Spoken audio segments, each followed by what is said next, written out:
Here we go with part 3 of the DIY pool kit, and last week I showed you how we poured the concrete collar and finished up the plumbing, and this week we're going to move on to the inside of the pool. And for this part of the project I purchased some Poolcrete, which is the pool base, a cement mixer, some extra tools, and this is where we're sitting at this point in the project. I grabbed my whole family to come out and help fill where the tanning ledge will be going after we finish the concrete collar. Once that was poured down underneath the steps to hold everything in place, we needed to add dirt back into the step here. And once this is filled up to about 4 inches from the top, then we'll add concrete on the top of the dirt. I purchased this cement mixer from Harbor Freight. They had a great deal going on. It was maybe $260. Well worth it to help me with the mixing process of the pool base. I have about 60 bags that I'm going to need to mix, so this will make things easier. Okay, we have about 60 bags of concrete right here. We're going to take this around, start mixing, the Poolcrete. We'll start mixing this and see how far we get with the first step. This little cement mixer is kind of a beast. It was tricky to get all put together, and the instructions from Harbor Freight were sucky. But I started mixing one bag at a time, and it worked fine throughout the project.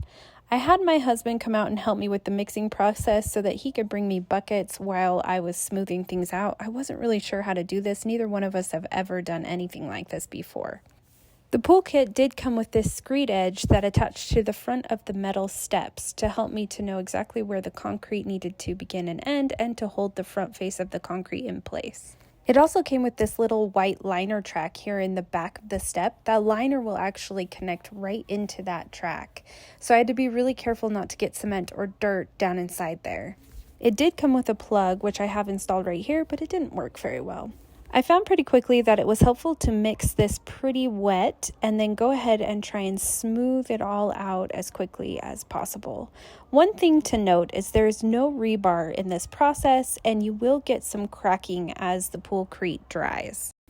That's completely normal and totally okay, because this is not what makes the pool watertight. It's actually the liner that sits on top of this concrete that will make everything watertight. If I were to put rebar into this really sandy, loose, soft mix, the rebar would eventually move up and possibly cause a tear in my liner. And of course, after finishing that first step, we started getting some rain. You don't want to get any rain on your soft, wet cement, or you will be left with divots and holes. I covered it with the tarp, and I actually was able to salvage it and protect it from any droplets. This whole process was such a learning experience, and the next day was on a weekend, so I got my husband and my son out to help me mix and bring buckets as we did the larger section, this tanning ledge. I wasn't sure what to expect or how hard this would be, and it was actually really quite doable. One bucket at a time, we were able to lay each layer and smooth it all out with the screed edge that's on the front of the step, and kept it in line with the liner track on the back of the step, and it went pretty quick. We finished this entire tanning ledge in about 3.5 hours. Some of the tools that I got were just this trowel and then a wood float to help me kind of lean across and reach out and smooth things down. I did grab some rubber boots also from Amazon, which really helped with this process. They were easy to clean. I could slip in, slip out while I was doing the concrete work. And then of course this knee pad, and I'll have everything linked down in the description below in case you're interested in that. We learned really quickly that keeping this mixture nice and wet made it a lot easier to smooth and keep level as we went through this process. Once this tanning ledge is all finished, we can let this dry, and then we'll actually be able to walk on it as we move to the deep end. We'll be able to carry buckets down into the deep end easier because this will already be finished. We gave this tanning ledge and this top step 48 hours. My husband went back to work, and I decided to give this a go all by myself. I really wanted to finish the deep end, and I thought I could probably handle one bucket at a time and just take my time. It didn't matter if I have cold joints, which means that the concrete dries in between adding the next section, and that typically causes cracking. But it doesn't matter because I'll have a liner that goes over the top of this in my mind, so I figured it should still be watertight whether there's cracking or not. And I checked with the pool company later, and that was in fact correct. It's okay if you get cracking, it's okay to have cold joints because it's the liner that makes it waterproof. Now, obviously, I have this all sped up. It was a really slow process, especially by myself, and I only worked a few hours in the evening each day. And I actually finished in about 4 days, at least the entire deep end process. One bag at a time, I'd pour one bag in, water it all down, mix it, throw it in the bucket, take it down, smooth it out.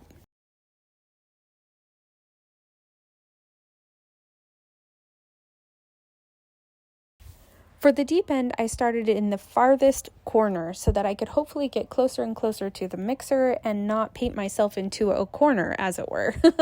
So I started along this back wall. I do have a piece of wood at the bottom of the slanted edge to help me get 1.5 inches depth, but also to help me stay straight and level at the bottom part of the pool. I've had a lot of questions in my social media about the slanted edges of this vinyl pool, and most of the vinyl liner pools have the deep end slanted like this. It is for structural integrity as far as I can find out. I've Googled it several times, and gunite and fiberglass have the structural integrity for those sharp corners and for that deep edge, whereas the vinyl is just trying to keep the strength there and hold the weight of the water and the weight of people without tearing a vinyl liner. So the slanted edge gives it that structural integrity that it needs. If I'm totally off base and misinformed, go ahead and let me know in the comments, which I'm sure you will. But that's all I could find out. So now I'm starting on the deep end. I finished all 3 sides of the bottom edge there. And now I'm using that 2x4 to help me get a nice straight and level deep end. And I'm just putting the Poolcrete right on up to the 2x4. And that's kind of how I'm keeping my concrete level. I also have a 6-foot and 4-foot level that you can see there in the bottom corner, and I'm making sure that my 2x4 is level with those before I start the vermiculite, and then I'm pushing my vermiculite or my Poolcrete right up to that level 2x4 to help keep that nice and straight.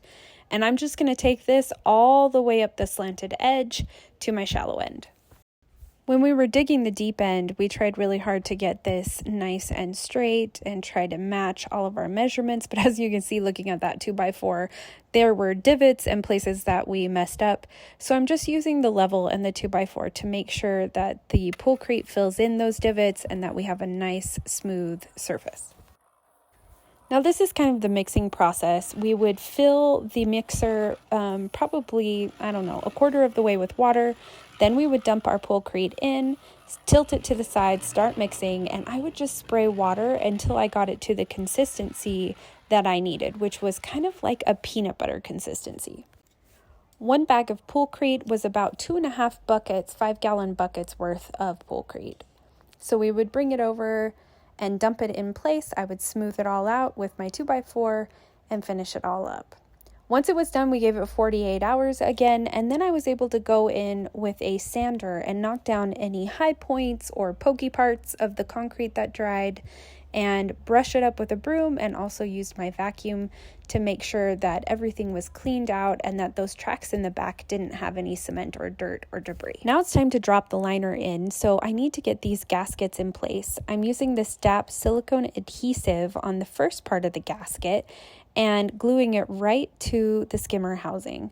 I did put 4 screws in just to hold it into place while we drop the liner, and then we'll put another gasket over the top of the liner and kind of sandwich the liner between the two. That's what makes it watertight.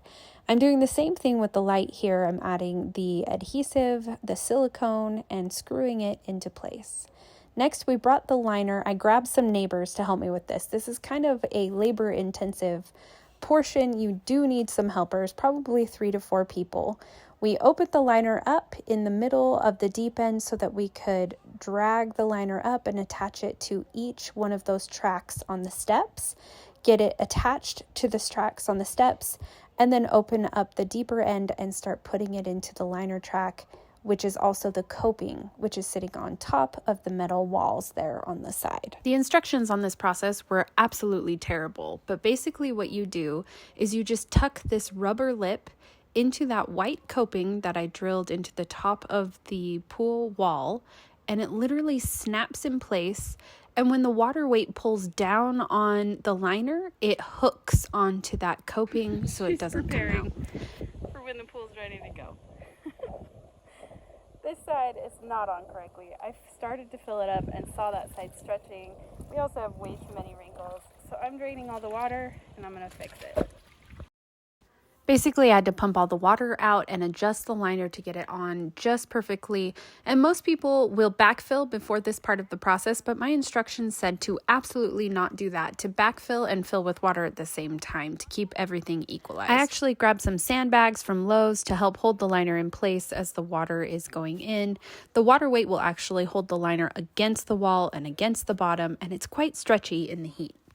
So because I couldn't use vacuums on the back side of the liner to pull it to the side of the wall, instead I'm using the water weight to help disperse all those wrinkles. And as the water is filling, which is pretty slowly, I would jump in the pool and kind of massage out the wrinkles, get all the bubbles to move towards the top, get the air out, and it actually worked really well. Even these wrinkles here at the top of the tanning ledge, I was able to massage out without tearing the liner and get the water weight to hold it in place.